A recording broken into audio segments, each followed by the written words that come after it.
2024 లేదా 25లో డిగ్రీ లేదా బీటెక్ చదివారా? సాఫ్ట్‌వేర్ జాబ్ కోసం ఎదురు చూస్తున్నారా? అయితే కోడ్‌జ్ఞాన్ 100 డేస్ కోర్సులో చేరండి. జాబ్ సాధించండి. Different crimes, different extra marital affairs, different murders. ఇగ చెప్పుకుంటూ పోతే మోరల్ వాల్యూస్ గురించి మనం మాట్లాడడం దండగ. ఎవరైనా ఇలా ఉండండి, ఇలా జాగ్రత్త పడండి అని చెప్పటం అనేది వేస్ట్ వీడియో కింద లెక్క నా దృష్టిలో. ఎందుకంటే సమాజంలో మార్పులనేవి లాక్‌డౌన్ తర్వాత చాలా దారుణంగా మారిపోయినాయి.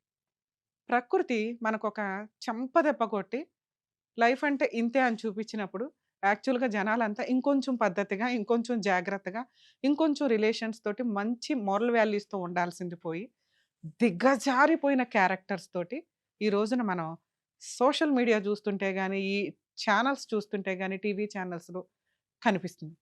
క్రైమ్ గురించి మాట్లాడితే సైబర్ క్రైమ్‌లో డిఫరెంట్. ఈ రోజున మనుషులు కొన్ని యాప్స్ పెట్టుకోనో, ఇన్‌స్టాగ్రామ్‌లోనో వాళ్ళ పర్సనల్ లైఫ్‌లో వాళ్ళేంటనేది మనకు తెలియని కూడా తెలీదు. కానీ మేము సెలబ్రిటీలమే అని చెప్పడానికి, ఫ్యామిలీ ఇద్దరు వైఫ్ అండ్ హస్బాండ్ కూడా కలిపి వీడియోలు చేస్తూ, ఒక గ్రూప్ ఆఫ్ ఇది కవర్ చేసుకున్నాక, వ్యక్తులతోటి పరిచయాలు పెట్టుకోవడం, వాళ్ళని ట్రాప్ చేయటం, చిట్టీలు వేయటమా, లేకపోతే అప్పులు వసూలు చేయటమా, వాళ్ళని ట్రాప్‌లో పెట్టిన తర్వాత ఆళ్ళ ఇళ్ళకెళ్ళి దొంగతనాలు చేయడం, ఇవన్నీ రెగ్యులర్‌గా చూస్తున్న టైంలో, కరీంనగర్‌లో మనం రీసెంట్‌గా ఒక ఇన్సిడెంట్ చూడొచ్చు. భార్యాభర్తలు ఇద్దరూ కలిపి వాళ్ళకి బిజినెస్‌లో లాస్ రావడం వల్ల ఆళ్ళకి ఆల్రెడీ ఇద్దరు పిల్లలట పాపం. మరీ దారుణం అసల అది చూడగానే భలే బాధేసిందండి.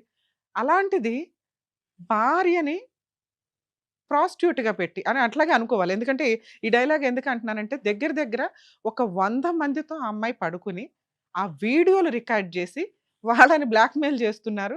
భార్యాభర్తలు ఇద్దరు కలిపి. వాళ్ళని కాస్త కరీంనగర్ పోలీసులు అరెస్ట్ చేసి జైల్‌లో వేశారు.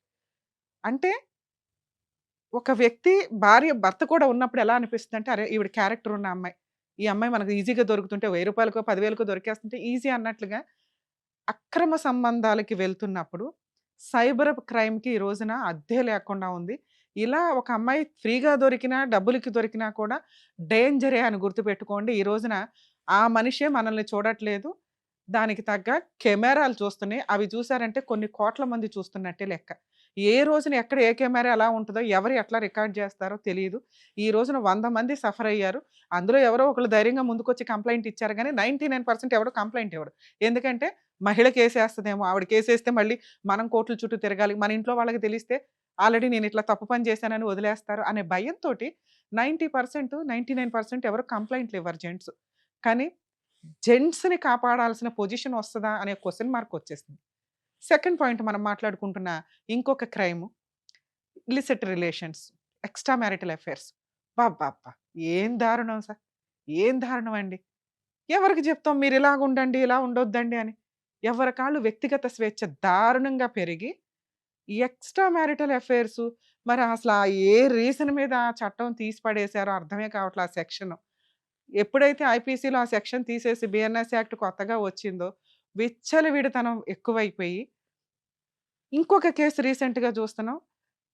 అతనితో ఎవరో లవర్‌తో కలిసి భర్తని చంపేసి పోర్న్ వీడియోస్ నైట్ మొత్తం చూస్తా కూర్చున్నారట.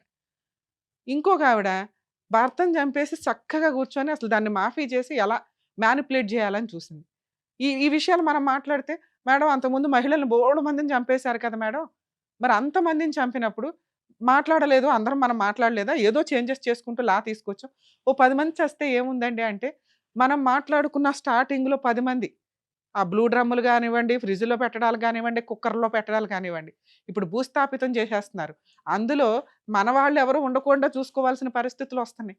దీన్ని మనం ఇలాగే వదిలేస్తే తప్పెవరు చేసినా తప్పే అండి. అది మగాళ్ళేంటి, ఆడాళ్ళేంటి.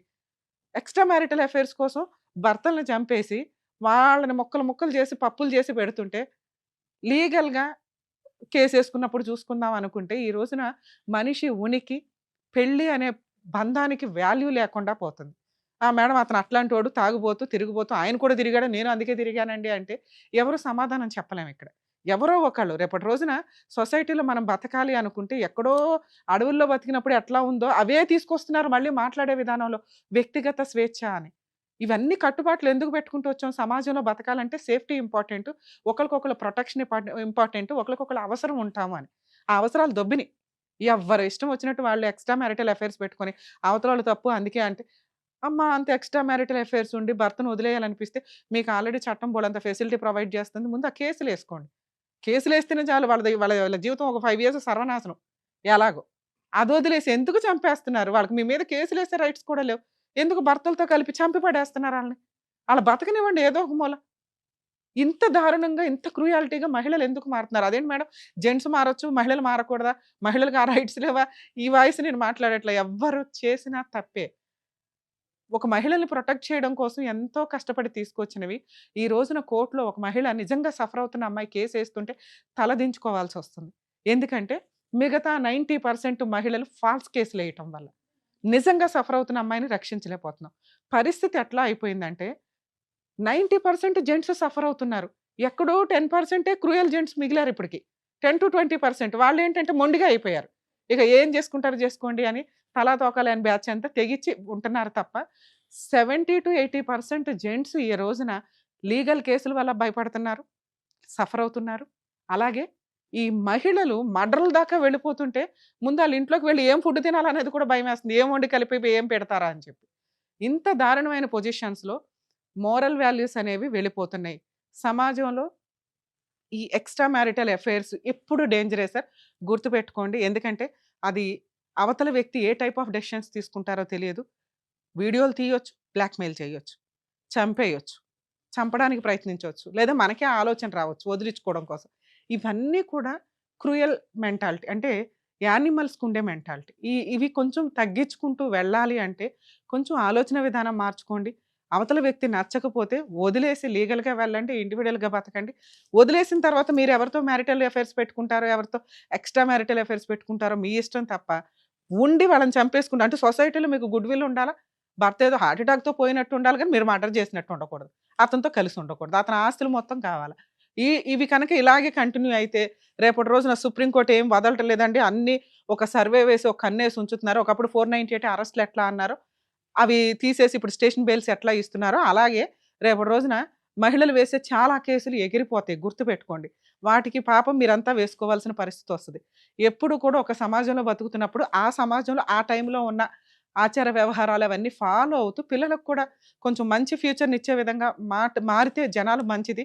ఎవరికాళ్ళు వ్యక్తిగత స్వేచ్ఛ మేము ఇలాగే బతుకుతాం అవతలోడు అరగకూడదంటే సమాజంలో ఉండకండి. ఏ ఫారెస్ట్‌ల్లోకెళ్ళి ఉండండి.